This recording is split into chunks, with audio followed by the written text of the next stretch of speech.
नमस्कार दोस्तों। चैप्टर 2 के चौथे लेक्चर में मैं प्रकाश पटेल आप सबका हार्दिक स्वागत करता हूँ। आगे हमने पीएच के बारे में जानकारी ली। अब आगे लेते लवण परिवार का अर्थ क्या होता है।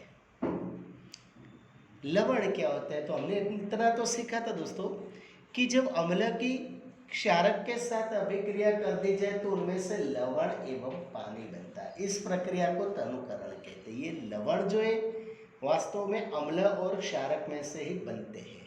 इतना तो हम जानते हैं दोस्तों। समान धन या ऋण मूलक वाले लवणों को एक ही परिवार का कहा जाता है। जैसे कि सोडियम लवण, सोडियम यानी क्या होता है Na, तो NaCl Na2SO4 ये दोनों सोडियम वाले हो गए। क्लोराइड लवण यानी कि क्या आता है पीछे Cl, तो क्लोराइड लवण कहते हैं, जैसे कि NaCl और KCl। मैग्नीशियम लवण MgCl2 और MgSO4 यानी मैग्नीशियम क्लोराइड, मैग्नीशियम सल्फेट, वो मैग्नीशियम लवण होते हैं। उदासीन अम्लीय क्षारकीय लवण के पीएच के बारे में अभी जानकारी हासिल करते हैं। हमने अभी आगे वाले लेक्चर में समझा था प्रबल एवं दुर्बल अम्ल, प्रबल एवं दुर्बल क्षारक। तो प्रबल अम्ल, प्रबल क्षारक, प्रबल अम्ल, दुर्बल क्षारक, दुर्बल अम्ल, प्रबल क्षारक, ऐसे 3 तरीके से हम ले सकते हैं। तो प्रबल अम्ल एवं प्रबल क्षारक के लवण के पीएच का मान कितना होता है तो 7 होता है। खास याद रखना 1 नंबर के क्वेश्चन के लिए। तथा ये कैसे होते हैं तो 7 होगा तो स्वाभाविक है कि वो कैसे होते हैं, उदासीन होते हैं। प्रबल अम्ल एवं दुर्बल अम्ल के लवण का पीएच का मान, अभी हमने अम्ल प्रबल लिया है लेकिन लवण कैसे लिए, दुर्बल, 7 से कम होता है। तो 7 से कम होता है तथा ये कैसा होता है तो 7 से कम हुआ तो स्वाभाविक है कि वो कैसा हो गया तो वो अम्लीय होता है। प्रबल क्षारक एवं दुर्बल अम्ल लेते हैं तो उसके लवण के पीएच का मान 7 से अधिक होता है तथा ये क्षारकीय होते हैं। यानी कि ये जो है वो 7 से अधिक होता है और 7 से अधिक होता है तो उसे क्या कहते हैं, अपने क्षारकीय कहा जाता है दोस्तों। खनिज नमक किसे कहते हैं, हम जानते हैं कि समुद्र के जल से नमक पकाया जाता है, यानी सोडियम क्लोराइड बनाया जाता है। यहाँ पर सोडियम क्लोराइड हम खाद्य नमक के स्वरूप में इस्तेमाल करते हैं। लेकिन विश्व के कई भागों में ठोस लवण का निक्षेप होता है, सॉलिड ठोस। बड़े आकार के यह क्रिस्टल प्रायः अपद्रव्यों के कारण भूरे रंग के होते हैं। इसे खनिज नमक कहा जाता है। यह खनिज नमक तब बने जब युगों से व्यतीत होने के साथ समुद्र का कोई हिस्सा धीरे धीरे सूख गया, ड्राई बन गया, ठीक है, उसमें से यह खनिज लवण बना। खनिज नमक का खनन भी कोयले की तरह किया जाता है। जैसे जमीन में से हम कोयला निकालते हैं उसी तरह ये खनिज लवण नमक बन जाता है। अब ऐसे इसके आधारित कई पदार्थ बनाने की विधि, जैसे कि सोडियम हाइड्रोक्साइड, खाने का सोडा, धोने का soda, plaster of Paris, bleaching powder वगैरह वगैरह, तो इन सभी चीज़ों की बनाने की विधि यानी कि इसका उत्पादन एवं उसके उपयोग के बारे में जानकारी लेनी है। शुरुआत करते हैं हम सोडियम हाइड्रोक्साइड। चैप्टर में बार बार ये शब्द आए, सोडियम यानी Na, हाइड्रोक्साइड यानी OH, तो उसको कहेंगे NaOH। तो सोडियम हाइड्रोक्साइड के यानी सोडियम क्लोराइड के जलीय विलयन, लवण जल जिसे कहते हैं, उसे विद्युत प्रवाहित करने पर सोडियम हाइड्रोक्साइड उत्पन्न होता है। इस प्रक्रिया को क्या कहते हैं? तो इसे क्लोर क्षार प्रक्रिया कहा जाता है। 1 नंबर में खास याद रखना है, क्योंकि इससे निर्मित उत्पाद क्लोरीन यानी क्लोर एवं सोडियम हाइड्रोक्साइड यानी क्षार होता है, इसलिए उसको क्लोर क्षार विधि कहा जाता है। ये तो कोई साइंटिस्ट का नाम नहीं है दोस्तों। अब यहाँ पर क्लोरीन गैस एनोड पर यानी धन आयन पर मुक्त होती है, हाइड्रोजन गैस कैथोड पर यानी ऋण ध्रुव पर उत्पन्न होती है। इसके अलावा कैथोड पर सोडियम हाइड्रोक्साइड विलयन का निर्माण होता है, यानी कि यहाँ पर 3 उत्पाद बनते हैं। कौन कौन से? तो एक तो आएगा क्लोरीन, दूसरा आएगा हाइड्रोजन और तीसरा आएगा सोडियम हाइड्रोक्साइड। तीनों का इस्तेमाल कहाँ पर होता है वो भी हमें चित्र के अंदर ही बताया गया है, तो हम चित्र के अंदर ही वो सीख लेते हैं। अभी हमने समझा दोस्तों, आपने भी सुना होगा कि भी यहाँ पर जो हाइड्रोजन बनता है वो कहाँ पर बनता है? कैथोड पर बनता है। क्लोरीन कहाँ पर बनता है? तो बोले एनोड पर बनता है। यही एनोड हो गया क्लोरीन, कैथोड हो गया हाइड्रोजन, कैथोड के पास सोडियम हाइड्रोक्साइड बनता है। तो यहाँ पर क्लोरीन का इस्तेमाल कहाँ पर किया जाता है पहले वो देख लेते हैं दोस्तों। तो सामान्यतः क्लोरीन का इस्तेमाल जल की स्वच्छता, स्विमिंग पूल में, पीवीसी पॉलीविनाइल क्लोराइड प्लास्टिक का एक प्रकार है वो, रोगाणुनाशक सीएफसी क्लोरोफ्लोरोकार्बन एवं कीटनाशक के अंदर उसका इस्तेमाल किया जाता है। ठीक है, चलो आगे। यहाँ पर सोडियम हाइड्रोक्साइड का कहाँ इस्तेमाल होता है? चलो, धातु के ग्रीस हटाने के लिए, ग्रीस यानी कि उसकी बाहरी जो परत होती है उसको वहाँ से हटाने के लिए इस्तेमाल किया जाता है। इसके अलावा साबुन तथा अपमार्जक, कागज बनाने के लिए और कृत्रिम फाइबर के उत्पादन के लिए सोडियम हाइड्रोक्साइड का उत्पादन किया जाता है। ये चित्र है, किताब में से बताया है और एग्ज़ाम में पूछा जाए तो इसी तरह हमें इसका चित्र भी कंप्लीट तरीके से बताना है। अब विरंजक चूर्ण की बात करते हैं, उसका उत्पादन और उपयोग के बारे में। विरंजक चूर्ण तो देखा है, इसको ब्लीचिंग कहा जाता है। शायद मम्मी कपड़े के ऊपर दाग धब्बे हटाने के लिए ब्लीचिंग चाहिए, यानी ब्लीचिंग का विलयन लाती होगी बाजार से, उसकी लिक्विड ही आती है, बाद में कपड़े के ऊपर डाल दिया जाए तो कैसे भी दाग धब्बे होते हैं तो उसको हम आसानी से दूर कर सकते हैं। ये विरंजक चूर्ण कैसे बनाया जाता है वो देखते हैं। उत्पादन, जलीय सोडियम क्लोराइड लवण जल NaCl, उसमें से विद्युत अपघटन अभी आगे ही हमने इस प्रैक्टिकल के अंदर किया था, तो उनमें से क्लोरीन बना था। इस क्लोरीन गैस का उपयोग विरंजक चूर्ण के उत्पादन के लिए किया जाता है। शुष्क बुझा हुआ चूना, कैल्शियम हाइड्रोक्साइड, चूने का निथरा पानी, उसके ऊपर से क्लोरीन की क्रिया से विरंजक चूर्ण का निर्माण होता है। CaOH2 बुझा हुआ चूना, क्लोरीन प्रसारित करते हैं, कैल्शियम ऑक्सीक्लोराइड इसका दूसरा नाम है। Ca यानी कैल्शियम, O यानी ऑक्सी, Cl2 यानी क्लोराइड, कैल्शियम ऑक्सीक्लोराइड और पानी बनता है। ये विरंजक चूर्ण का सूत्र हो गया, इसलिए ये सूत्र आपको खास तैयार करना है।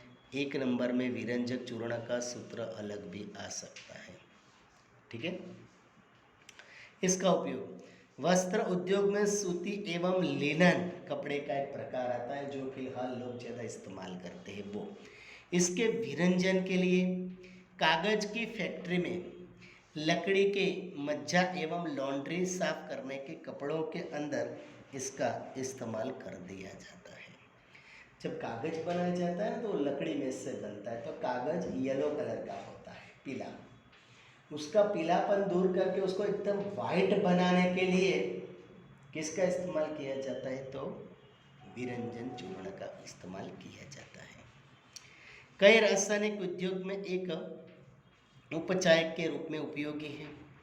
पीने वाले जल को जीवाणु से मुक्त करने के लिए, जल में ज़्यादा जीवाणु गलित हो जाते हैं तो वो जल पीने लायक नहीं रहता, तो वो जीवाणु मुक्त बनाने के लिए उसके अंदर ब्लीचिंग पाउडर डाला जाता है। बेकिंग सोडा, खाने का सोडा, इस यौगिक का रासायनिक नाम है sodium hydrogen carbonate NaHCO3।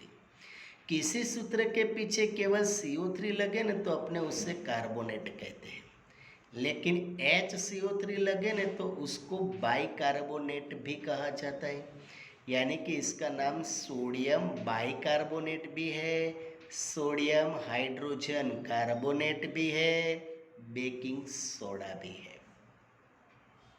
Clear है? 3 तरीके से इसको हम नाम दे सकते हैं। चलो अब कैसे बनाया जाता है उसकी जानकारी लेते हैं अपने। Bleaching baking soda, sodium chloride के जलीय विलयन में कार्बन डाइऑक्साइड एवं NH3 अमोनिया प्रवाहित करने से बेकिंग सोडा बनता है। चलो, सोडियम क्लोराइड का जलीय विलयन, जलीय यानी उसकी पानी के साथ अभिक्रिया, NaCl+H2, ये पूरा जलीय विलयन हो गया इतना। उनमें से कार्बन डाइऑक्साइड अमोनिया प्रवाहित करके अमोनियम क्लोराइड NH4Cl बनता है plus NaSCO3 sodium hydrogen carbonate, यानी कि बेकिंग सोडा। ये जो समीकरण दोस्तों आप देख रहे हैं वो ध्यान से देखिए एक बार जरा। 27 तारीख की जब अभी विज्ञान की परीक्षा गई तब उसके क्वेश्चन नंबर 4 के अंदर ये प्रश्न पूछा गया था।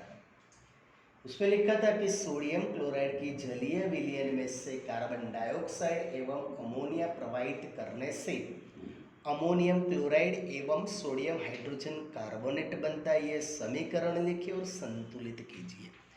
हालांकि एग्जाम में ये गलती थी कि चैप्टर 1, 6, 10 और 15 थे और दूसरे चैप्टर का क्वेश्चन पूछ लिया, लेकिन आपने लिखा होगा, कोई सवाल ही नहीं, आप तो ज़्यादा मेहनती लोग होते हैं।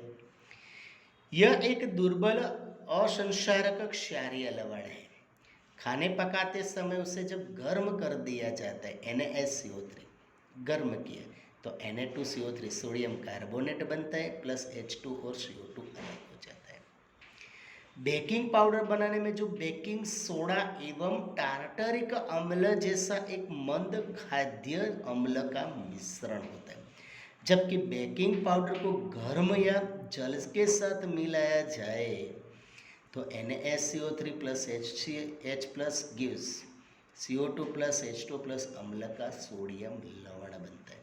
यहाँ पर जो ये जो कार्बन डाइऑक्साइड बना ना CO2, उसके द्वारा पाव रोटी या केक में खमीर उठा यानी फूल जाता है, उभर जाता है और इससे ये मुलायम एवं स्पंजी होता है। यानी ब्रेड आती है ना जो आप खाते हैं, सैंडविच, दाबेली, वड़ा पाव, आ गया ना मुंह में पानी, तो ये जो ब्रेड है वो सॉफ्ट क्यों बन जाती है? तो कार्बन डाइऑक्साइड की वजह से।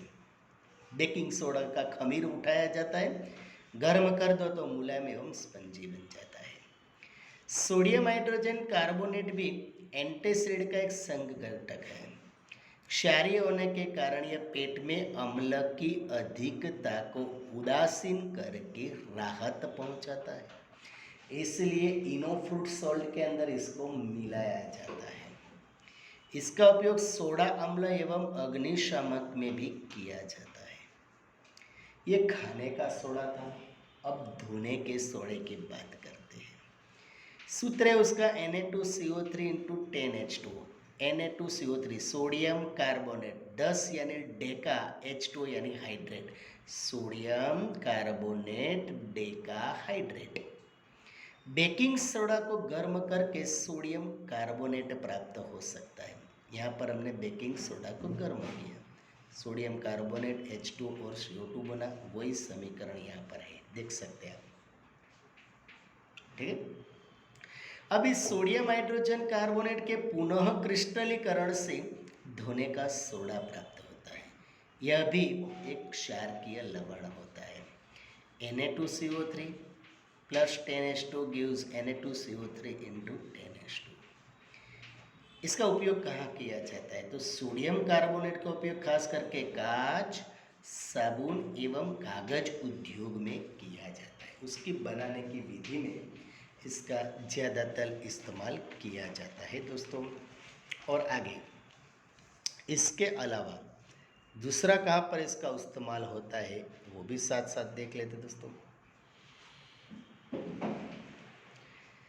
इसका उपयोग बोरेक्स जैसे सोडियम यौगिक के उत्पादनों में होता है। बोरेक्स एक पाउडर आता है व्हाइट कलर का, जो 11वीं 12वीं साइंस में आप जाओगे तो प्रैक्टिकल में इसका इस्तेमाल होता है। सोडियम कार्बोनेट का उपयोग घरों में साफ सफाई के लिए होता है।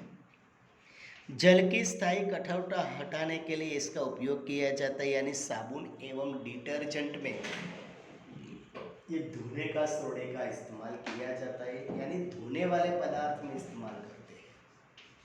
यानी कि जब आपको कोई टीचर सुबह सुबह स्कूल पे धोता है तो समझ लेना है कि वो धोने का सोडा खा के आया है, इसलिए आपको सुबह सुबह धोएगा, अच्छे से मारेगा टकाटक, तो समझ लेना है कि वो धोने का सोडा खा के आया है। क्रिस्टलन, क्रिस्टलन का जल किसे कहते हैं? तो लवण के एक सूत्र इकाई में जल के निश्चित अणुओं की संख्या को क्रिस्टलन जल कहते हैं। जलीय कॉपर सल्फेट का रासायनिक सूत्र CuSO4 5H2, तो यहाँ पर 5 है, वो जल के अणु बताते हैं। जिप्सम में CaSO4 2H2O, तो उसमें क्रिस्टलन के कितने अणु हैं? तो यहाँ पर हमने लिखे 2, तो यहाँ पर उसके 2 अणु पाए जाते हैं दोस्तों।